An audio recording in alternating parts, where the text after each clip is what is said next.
Onstage, Onstage with Jim and Tom. Onstage, Onstage with Jim and Tom. Onstage, Onstage with Jim and Tom. Onstage, Onstage with Jim and Tom. Tom and Jim. Tonight we welcome Justin Schaefers and the Blind Barbers to the stage of the Phoenix Theater. This is a band that co-host Tom Gaffey first encountered when they played the Phoenix a year ago, and he was so into them that he has been asking if we could get them on stage ever since. And tonight is Tom Gaffey's lucky night. Please welcome to the program Justin Schaefers and the Blind Barbers. Thank you for having us. Thanks. Yeah, cool. You actually wrote online once. It was a picture of you with a guitar, and you wrote, "I'm a singer-songwriter with a big red guitar, desperately trying to be a poor folk star from 1963." Yes. And so when I see that and I listen to your music and I look at your influences and all that, I feel like this is a person who would like to not be living during this time and would maybe be into living during another, maybe more romantic time. Is that a correct assessment of you? Yeah, I think so. I mean, well, because I really like all the music from the 60s, and I started off with the Beatles. Your list of influences is very long, and there's nothing more boring for a listener to listen to someone list all of their influences. Yeah. But Bob Dylan is one of them. The Beatles are on that list as well. Yeah. You talk about Bob Dylan, for example, an influence. You talk about how like what he wrote was so beautiful and so like honest and so true.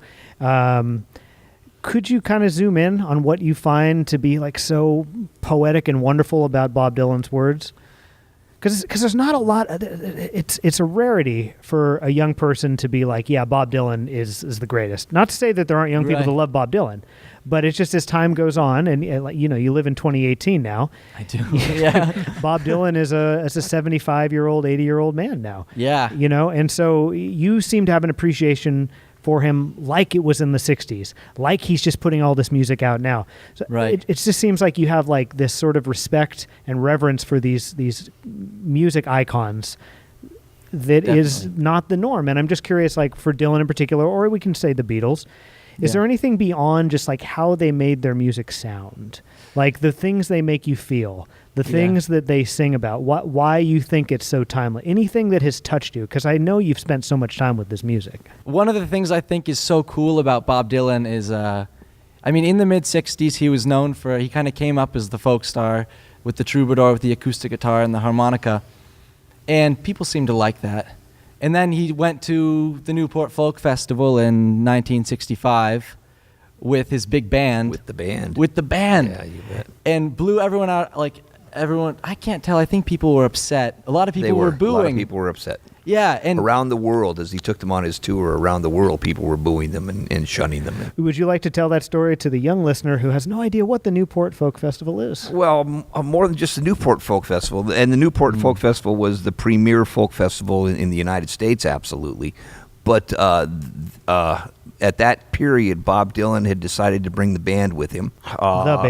The band. With Levon Helm. Yeah, with Levon Helm and Robbie Robertson. Yeah, thank you, Robbie Robertson. And if you're looking for something to read, his book is fascinating. And this is where I'm getting most of this information from. And that was the toughest part of reading that book was the section where they were touring with Bob Dylan. It was almost unreadable for me because it felt so bad. Yeah. It was a tough thing. Levon Helms hated it. But before we get to like how bad it was and how it felt to experience that era, like what did they do? What was the shift that they made? Well, the shift was that Bob Dylan went to electric music. He'd been playing folk. He'd been a single and featuring some incredible finger picking and just it was more lyrically available, I think, as a folk singer. And what he was doing was actually signaling the end of the folk music movement, I think, at that time. Even Bob Dylan, the king of folk, had decided, I'm going to add a band. I'm going to go electric. I'm going to play rock and roll. And it was great stuff. But if you're a purist and that's what you believe in and you're afraid you're losing your hero, it really can put you off. Yeah. And it did. And it was that first tour was just an ungodly thing for most of the players. Mm-hmm. But they did it. They soldiered through. and with people yelling at them, and you can hear tapes of this stuff and some of the recordings, and you can hear the people yelling at them in the background. And, yeah, it was tough. It's you got to have guts to do that stuff. But wouldn't it have been glorious to be at one of those shows? I would have loved it. Yeah, just to see that happen. And the three of you are some didn't go to school, obviously, with Justin. Met him through different things.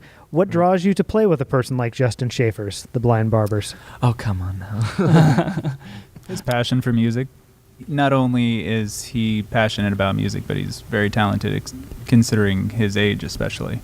Well, thank you. Most 18-year-olds are not fans of great music like we've been talking about. Yeah. So I moved up from Los Angeles 2 years ago. I met Ron, and Ron introduced me to Justin, and ever since then, the rest is history. Been playing with the Blind Barbers ever since. Yeah, Ron's the linchpin in all of this. You know, That's true. He asked me, and I hadn't been playing in a band like this in a long time, and so I said, okay, actually, when I wasn't sure, and then he sent me, cancel your plans, and I said, okay, I'm in. Yeah. Ron, you're the linchpin. What is that? Is that a good thing? No, that's good. Well, and it's interesting to watch. People who watch a performance tonight won't get to see this, but you're definitely somebody who the band looks to as, I don't know what the word would be, because you're not necessarily musical director of this project, or would you say that you are? You know, I don't really want to say that I am. Yeah. And that's getting back to the question why I play with Justin is I feel like Justin gives us space to kind of do what we need to do to help his music come alive. So he's the musical director. I'm just there to be like a person that's a little bit older with a little more experience of playing in bands to kind of help him maybe think about what questions he wants to ask to say, you know, tonight, like, they look at me. What do you think, Ron? Like, Justin, what do you think? So I'm just here to kind of help him along. And the reason I do that is I've seen Justin play when he was 14 years old. This Lollygagger album, we started recording this when you were 15 or 16. Yeah, probably. And so he's just a genuine guy who's in love with music. He's not a guy who's like, well, I practice guitar when I'm done playing my soccer game. Music is his thing. He listens to music. He reads about it. He reads about artists. And he's clocked in at all times. Clocked in at all times. Before this program, you asked me why we do this program, because it's not the norm, and you were like, so what's the deal here? What's going on? And I think it's a reasonable question. I'm sure that, you know, there have been plenty of bands you've played with. You've probably played a lot of music throughout your life, right? Yes. Yeah. Were you doing anything when you first met Justin, or were you on sort of a hiatus during that time? No, I was playing in a couple local bands. I've been in a couple bands that toured nationally, but I moved here to Sonoma County about 6 years ago and opened up a music school / retail music store in Healdsburg. And a couple little guys came in. I hardly had any guitars on the wall, and when I first opened up, and a couple guys came in, Justin and one of his friends, Max. Hey, Max. Hey, Max. And these guys just walked in, and I was kind of like, wow. They sat down, grabbed a couple guitars, and I was like, this is what I'm looking to do. I'm looking for these kids in town just to like come to this place and want to make music. You're describing the origin story of your guys' creative collaboration, right. And it seems like it's been one that's brought you a lot of joy and a lot of fulfillment. And it's interesting to zero in on like the moment that it started, because this is a project. I mean, you're how old? I would rather not say. Over 40. I'm in my 40s. Yeah, okay.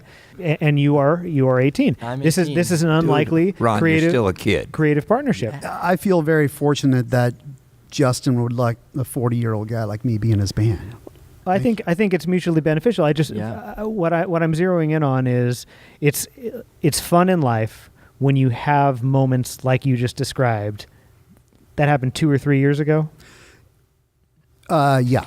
4 years ago. I don't know. Yeah, I was just 3 or 4 almost. Like a big attraction about Justin and him making music is that, man, when we were kids, that's what we wanted to do. We wanted to go to somebody's garage and like practice all day long and just make music, you know, and get better. And so that's why I started my business. I actually take kids. I don't want this interview to be anything about my business, but my vision is to like find kids and adults that really want to do this, and I help them get together and figure out how to play as a band. And some of these kids, their moms bring them, their dads bring them. Like, I always wanted to be a rock star, so I want my kid to do this. Can you help him or her? They kind of don't want to be there. It's all about their parents wanting them to be there. And Justin just really always wanted to play music. That's all he wants to do. And that's the kind of kid that I'm like, come on, let's do this together. I'm with you. And so he came in and I met him at the store. And then I ran into him he went to busking in Healdsburg. He would just like pop up, guitar case open, playing some music. And then he'd come spend that money on some guitar strings. Some gear, yeah. And gosh, man, I mean, so I've been open 6 years, and that was in the first year. So yeah, you were 12 or 13. Yeah. These like hubs for creativity are where you can meet like people that will change the trajectory of your life and take you on such adventures. Add color to your life where maybe it wouldn't have been as colorful otherwise. So thank you for sharing that, because that is like a really good example of in practice how that can work. Before we get into Lollygagger, I have just a prompt. It may be dumb and it may be bad and it may get edited out, but it might be good. We're talking about influences. We're talking about people that we love. We're talking about the Beatles. Mm-hmm. This feels like a table that could have this debate. Okay. Who is the best Beatle? Oh, man. Definitely Paul. Definitely. Well, it depends on what you like. As a person that always feels like there's got to be somebody in a group who's a driving force. Yeah. I kind of think Paul McCartney was that guy. I kind of feel like, I feel like the band could have got to a certain status and been like, it's just good. We're good right here. This is success. And I feel like Paul was always just trying to like, no, we can do more. And that probably wore on a couple Beatles, but at the same time, I just feel like that he was this person to kind of just keep them going, to be new and innovative and things like that. Come on, Justin Schaefers. I don't. If you were to tell me within the Beatle career, you might overload him within that span. Yeah, this might kill me right now. We got 25 cameras on you. The death of Justin Schaefers by this question. What I will say though is like, if I would have to focus on post Beatles careers, because I love all the albums that the Beatles dropped right after they broke up. George Harrison had All Things Must Pass, which is an incredible, a double album of stuff that got rejected in the Beatles. And he's like, no, these are great, so I'm going to do them all. Great Phil Spector produced album. But then my true favorite is Paul McCartney made this album Ram in like the early 70s. I'd like to just pause for a second. That George Harrison anecdote is a really great one. I feel like we've all had that moment in life where someone's like, this thing and this collection of things you did is not good. And then George Harrison sits on it, gets out of the Beatles, puts it out. Everybody thinks it's good. That's kind of how the Blind Barbers got started, because you were in Sleepwalk Sunday. Did you write for Sleepwalk Sunday? Yeah, I did. Most of the songs I did. How did the like lyrical content and like stuff you drew from for that band differ from what you do for Blind Barbers? And did it, I guess, would be a question. I think that it was more of it wasn't like a definite change when I went from Sleepwalk Sunday to the Blind Barbers. It was more of like the next step of where I was going musically. You have a new album out called Lollygagger. You say it over and over again so it gets embedded in people's head. Yeah. Justin Schaefers and the Blind Barbers' new album, Lollygagger. What you had mentioned something about a song, Tom Gaffey, I'm looking at for the audio listener. Something about a song that dealt with the id. Yeah, you've got a two-part, two-character tune, but the two characters are you. At least it seems to me. One man's word. Yeah, one man's word. I think that's the first probably. What good is one man's word? Well, for example, one man's word. I've been told that I'm insane, a lost cause, or a basket case, but none of them can ever really see that the men in my head and the man on my shoulder can't run their mouths without one-upping me. Yeah. Yeah, I mean, that's one guy having a battle within himself, and there's three people there. One that I liked a lot was, if I'm 5'11", then he's 6'2", because what good is a poor man's word when it's so far from the truth? Yeah. That's a great line. Yeah. So you wrote the song. How old were you when you wrote that? I think I wrote that 2 years ago. Any insight you want to give us on that? Like, were you feeling like you were perhaps having some man versus himself issues? Yeah. Let's see. With one three man's types word, of conflict, Justin. There's man versus himself, man versus man, man versus his environment. There's probably more than that. I mean, there is a lot of uncertainty going through teenage years. Yeah. And I think there's a lot of it is like I got bad news for you. Doesn't stop. Doesn't stop. The song describes that. I mean, the song describes what? You know, are you feeling insecure in your head in that song? Yeah, I think there's a little bit of questioning in that song. And it can be kind of tiresome when you're always going after yourself. We've talked about a bunch of musical heroes and all that.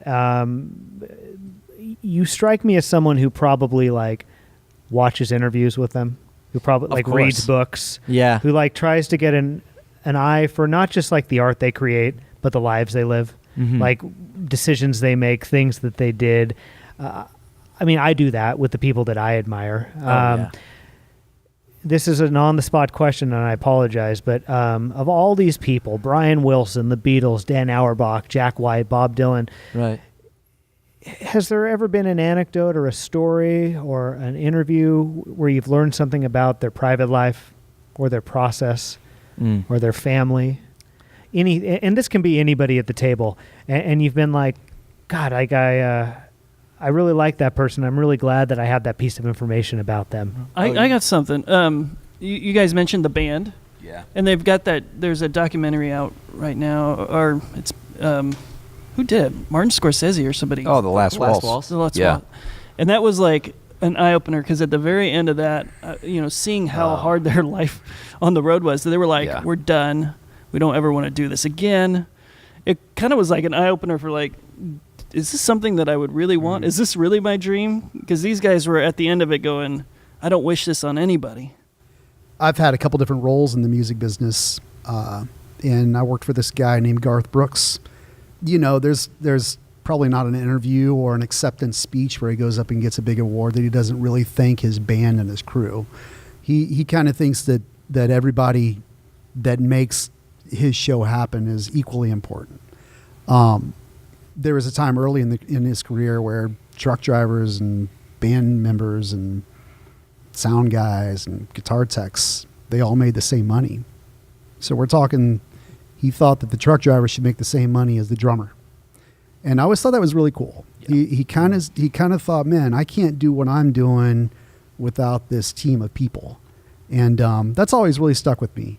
I had a mom call me one time and let me know her daughter wasn't going to make the final rehearsal before one of our big shows that we do up in Healdsburg come up. She's like, don't worry about my daughter. My daughter's got this. She'll be ready. And I was like, this is a team, everybody's kind of got to be there to make it happen. And I know that, your daughter's ready, but the team needs to be ready. And that doesn't mean that somebody's able to do it and the other person steps in. It kind of, everybody has to do that together. Anyway, that's just kind of something I always took from him, is that he just really is thankful for that entire entourage that makes a tour happen. And I've been with some other country artists that maybe don't do that. But, overall, I mean, so I'm not judging or I have not an opinion about those people, but for me to kind of help somebody like Justin is I want him to realize that if you sounded great tonight, it might have been because you had a great monitor mix and that guy over there running monitors helped you get your show done. A 15-year-old Justin Schaefers told Cloverdale's Newspaper of Record in 2014, you did the deep cuts. Once I got into music, I was kind of stuck there because I can say things more musically than I can in person. It's just a nice way to get the message across without yelling. Which says to me that it's like you feel more comfortably speaking and sharing through music than you do just like sitting down and talking. So sorry to torture you with the interview aspect. Do you have anything to add to that quote now? We are 4 years on, 3 or 4 years on from when you first said that. I didn't get unstuck from the music. I got put there and I can't see. I'm definitely not going to become a soccer player anytime soon. I just think that's a good way to wrap up this episode. You know, I mean, you're somebody whose music touched at least one person here to my right, and one down. Kids got hook. and I think that's a remarkable thing. I mean, he and I said this before, I'll say it again because that's why we're here. I mean, we have had over a dozen conversations about this band. I had never seen this band prior to tonight, and it has all been because he happened to be in the same room when you guys were playing on a stage. Wow. And that's obviously... there's something that you do when you're on that stage that grabs people, because it grabbed this person right here. Yeah, and you guys, look, it was the whole band. You guys were the whole package. The same way he was grabbed, hopefully there will be people that watch this performance tonight that will be similarly grabbed. And we're very excited to share it with everybody. I hope so. Yeah. So thank you guys for joining us tonight. Thank you so much for having us. You're 18 now? Yes. And that is a young age. I mean, everybody at the table is young. Yeah. But 18 is young, and hopefully there's like a big life of exciting music ahead of you. And in just a moment, people are going to get to have an experience listening to the very songs that we described here tonight. I can't wait. I hope they like them. Oh, well, I think that they will. Tom, will they like them? Yeah, they're going to like it. Yeah. We had a great session. Thank you, Tom. A performance with Justin Schaefers and the Blind Barbers is up next. Thanks again for joining us. Thank you. Thank you guys.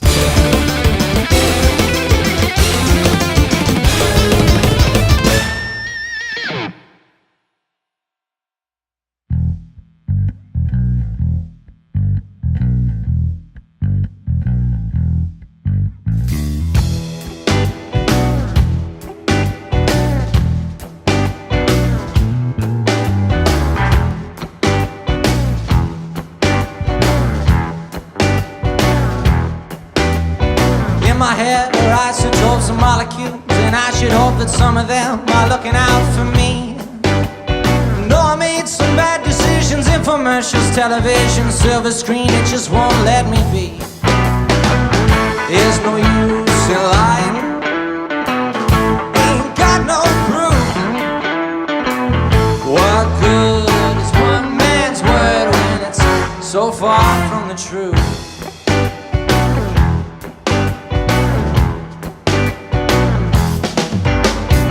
I've been told that I'm insane, I lost cars or a basket case, but none of them could ever clearly see that the voice on my head and the man on my shoulder, well, they can't help but one up in me. Oh, there's no use in lying, ain't got no proof.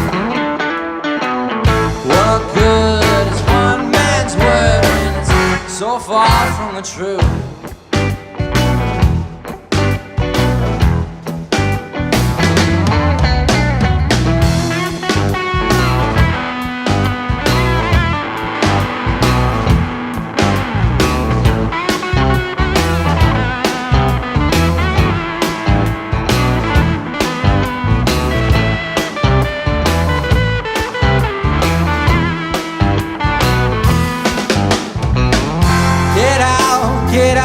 Get out of my head.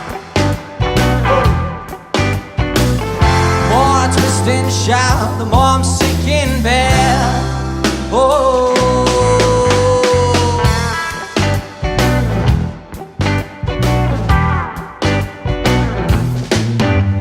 well, I've been told that I'm insane, I lost cars or a basket case, but none of them could ever clearly see that the voice in my head and the man on my shoulder, well, they can't help but one up in me. Oh, there's no use in lying, you ain't got no proof.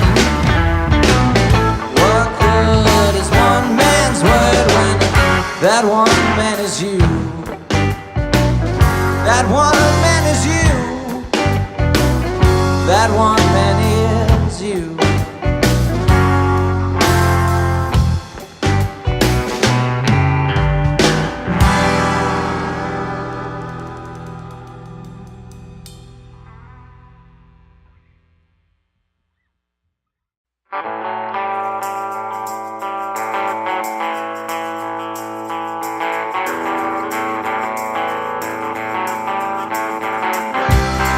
To love, this I know.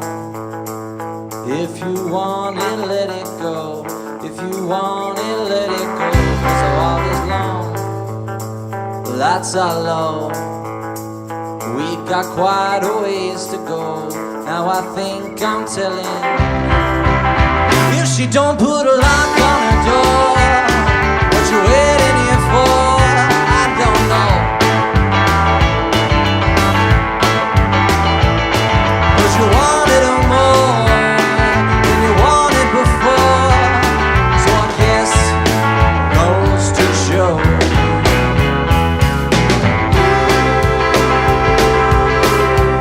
When it gets to what it's going to be,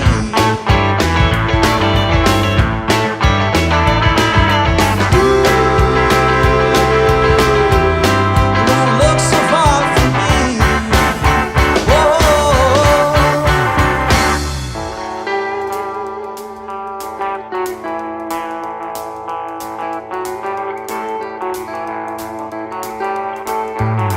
Comes time to talk, this I know. Son, the worst she said is no, or it's late and time to go. Don't you fall, you domino. Don't take me with you when you go. Your heart beats fast, your walk is slow. If she don't put a lock on her door, what you waiting here for? I don't know. But you wanted her more than you wanted before. So I guess goes to show.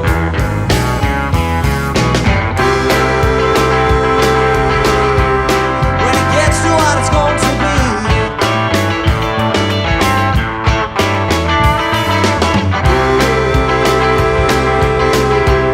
you won't look so far from me. Whoa.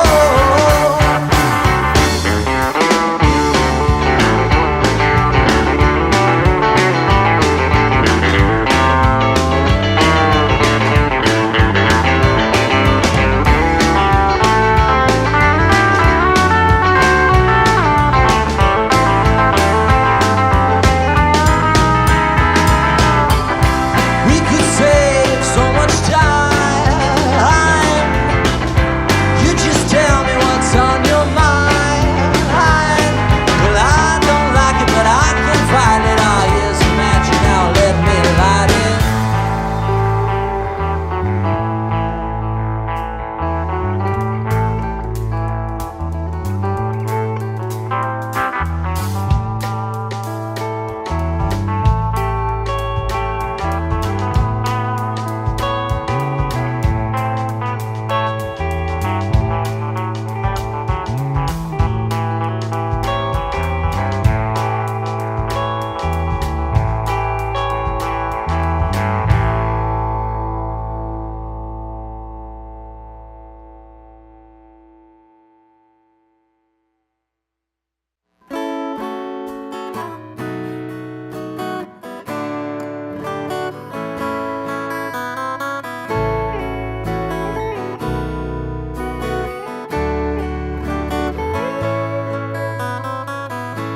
I hate the funny things about me. She said as she got on the train, take the love darts that come from boys' hearts, throw them back and hope I can practice my aim. No matter what time, it's all the same. Ooh, well, little jackrabbit.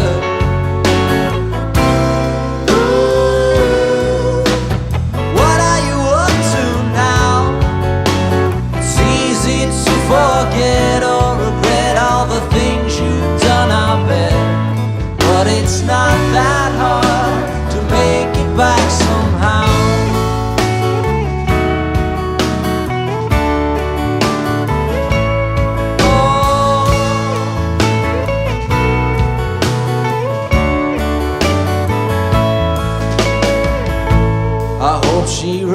knows what we look like, just as we remember her. The way her lips curl, the way her eyes hurt. Be ashamed if she didn't do it anymore. In case she comes back, unlock the door.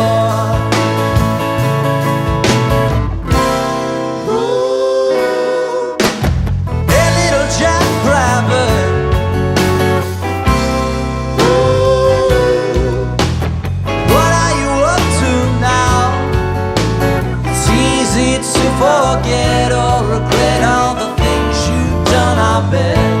But it's not that hard to make it back somehow. No, it's not that hard to make it back somehow.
Some inspiration.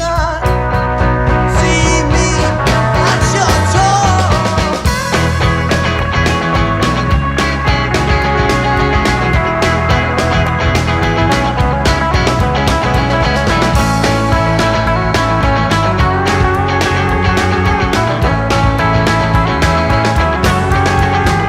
Into your plans, I call you over.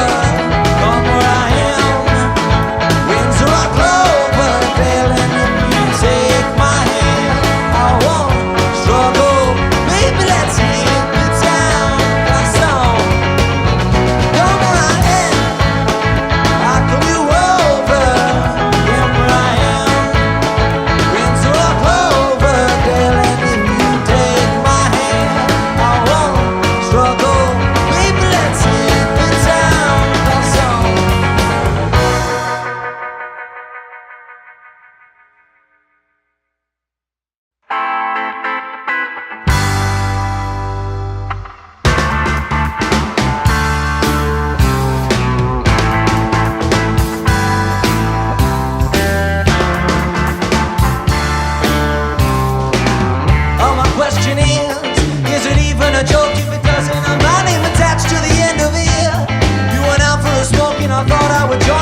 funny, baby.